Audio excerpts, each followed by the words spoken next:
Bonds के बारे में तो आप सब जानते ही होंगे, जो कि एक डेट टाइप का इंस्ट्रूमेंट होते हैं। जब भी कोई कंपनी बॉन्ड्स इशू करती है तो वो इन्वेस्टर्स को बॉन्ड्स के जरिए जो है इन्वेस्टर्स से बॉन्ड्स के जरिए जो है कर्ज उधार लेती है, पैसा उधार लेती है एक डिफाइंड मैच्योरिटी के साथ कि इतने टाइम के बाद है जो इन्वेस्टर्स का पैसा उनको मिल जाएगा और जो है फिर वो उनको रिटर्न्स में मिलती है। इंटरेस्ट रेट जिसे कह देते हैं, वो एनुअली भी हो सकता है, सेमी एनुअली भी हो सकता है, और कुछ बॉन्ड्स ऐसे भी होते हैं जो कि मैच्योरिटी के टाइम पर है, जो उनकी जो रिटर्न्स होती है वो उसी टाइम पर मिलती हैं, कोई भी बीच में एनुअली या सेमी एनुअली उनको इंटरेस्ट रेट नहीं मिलता। तो बॉन्ड्स हैं वो भी अलग अलग तरीके के होते हैं, बट जब आप बॉन्ड्स में डायरेक्टली इन्वेस्टमेंट करते हैं तो वहां पर आपको मैच्योरिटी तक का वेट करना पड़ता है। जब तक बॉन्ड्स की मैच्योरिटी नहीं होगी तब तक जो है आप उनको सेल नहीं कर पाएंगे। तो इसीलिए अगर आप बॉन्ड्स में निवेश करते हैं तो आपके लिए एक मेथड रहता है, म्यूचुअल फंड्स के जरिए आप निवेश कर सकते हैं, जहां पर जो है आप को कोई भी लॉक इन पीरियड, कोई भी मैच्योरिटी टेन्योर का पीरियड का वेट करने की नीड नहीं रहती कि जब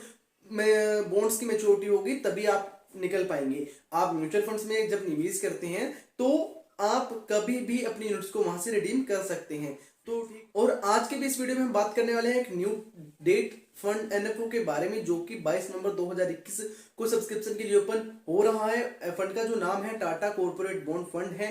और अब मैं आपको बता दूं, कॉर्पोरेट बॉन्ड फंड्स की कैटेगरी एवरेज रिटर्न्स जो लास्ट 1 ईयर में रही है 5% के आसपास की रिटर्न्स है, जो कैटेगरी एवरेज रिटर्न्स रही है कॉर्पोरेट बॉन्ड फंड्स की। तो चलिए जानेंगे आज की इस वीडियो में Tata corporate bond fund NFO की डिटेल्स जो है आपके साथ साझा करेंगे, और जानेंगे कि कॉर्पोरेट बॉन्ड्स क्या होते हैं, कौन से रिस्क हैं जो कॉर्पोरेट बॉन्ड्स में जब आप निवेश करते हैं, तो कौन से रिस्क हैं जो लॉक इन पीरियड टेन्योर जो है रहता है। बट म्यूचुअल फंड्स में अगर आप निवेश करते हैं, म्यूचुअल फंड्स के जरिए आप निवेश करते हैं, तो आपको किसी भी टाइप का लॉक इन पीरियड टेन्योर जो है नहीं रहता। तो हाँ, किसी किसी म्यूचुअल फंड्स की जो है एग्जिट होता है, अगर आप एक टाइम से पहले निकालते हैं अपने पैसे को तो वहां पर आपको एग्जिट देना रहता है, तो वो आप चेक कर सकते हैं।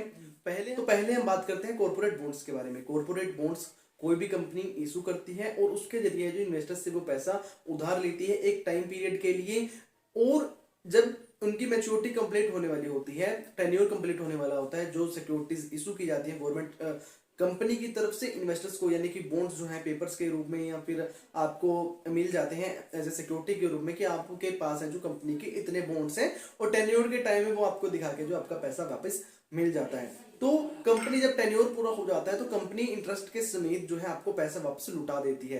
तो जो इंटरेस्ट है वो सेमी एनुअली भी आपको मिल सकता है, एनुअली भी मिल सकता है, और कुछ कुछ बॉन्ड्स ऐसे भी होते हैं जहां पर आपको टेन्योर के टाइम आपका पैसा रिटर्न्स के समेत ही है जो आपको वापस कर दिया जाता है, और उसके दौरान आपको एनुअली सेमी एनुअली कोई भी इंटरेस्ट रेट नहीं मिलता। कॉर्पोरेट बॉन्ड्स जनरली 1 साल से ज्यादा की मैच्योरिटी पीरियड के साथ होते हैं, और इनमें जो रिस्क होता है वो थोड़ा ज्यादा रहता है कंपेयरिंग टू अनदर बॉन्ड्स, क्योंकि ये जो है 1 साल से ज्यादा का इनका पीरियड और टाइम पीरियड टेन्योर होता है, तो इसलिए जो इनके साथ रिस्क है काफी जुड़े होते हैं। फॉर एग्जांपल डिफॉल्ट रिस्क जो है रहता है, बट वो कंपनी के ऊपर डिपेंड करता है कि कौन सी कंपनी इसको इशू कर रही है। प्लस इंटरेस्ट रेट जो है अगर फ्लक्चुएट होता है तो इनके इंटरेस्ट रेट भी है, जो जो इनके यील्ड्स होते हैं उन पर भी इंटरेस्ट रेट्स का इम्पैक्ट पड़ता है। तो अब हम बात करें एनएफओ डिटेल्स के बारे में। तो एनएफओ का जो इशू है 22 नवंबर 2021 से सब्सक्रिप्शन के लिए ओपन होगा, और 29 नवंबर 2021 तक है सब्सक्रिप्शन के लिए ओपन रहेगा। जो भी इन्वेस्टर्स ड्यूरिंग एनएफओ पीरियड निवेश करेंगे उनको एनएवी जो एप्लीकेबल होगी वो 10 रुपए ही applicable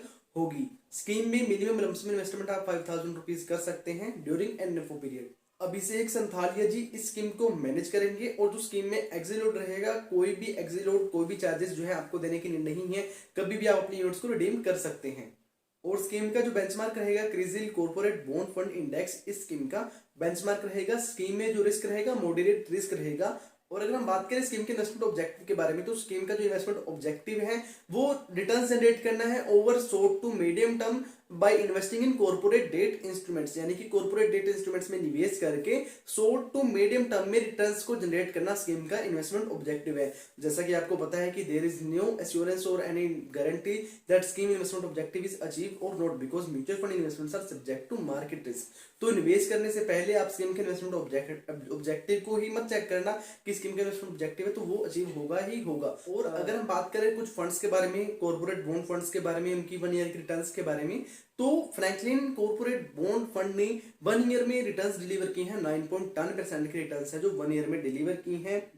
Nippon India corporate bond fund ने 5.44% की रिटर्न्स 1 ईयर में डिलीवर की, और आईसीआईसी कॉर्पोरेट बॉन्ड फंड ने 5.04% के रिटर्न है जो डिलीवर किए हैं लास्ट 1 ईयर में। तो जो निवेशक शॉर्ट टू मीडियम टर्म के लिए अपने इन्वेस्टमेंट ऑब्जेक्टिव रखते हैं, निवेश करना चाहते हैं विद रिस्क, मॉडरेट रिस्क के साथ, अपने रिस्क कैपेबिलिटी है जो थोड़ी कम रखते हैं और रिटर्न जनरेट करना चाहते हैं over short to medium term, तो वो निवेशक है जो इस फंड में निवेश कर सकते हैं। बाकी रिस्क हैं जो मैंने आपको उसके बारे में बता दिया कि कौन कौन से रिस्क हैं जो इस फंड के साथ अटैच्ड हैं, और स्कीम के इन्फॉर्मेशन डॉक्यूमेंट प्रेजेंटेशन का लिंक डिस्क्रिप्शन बॉक्स में मैं आपको दे दूंगा।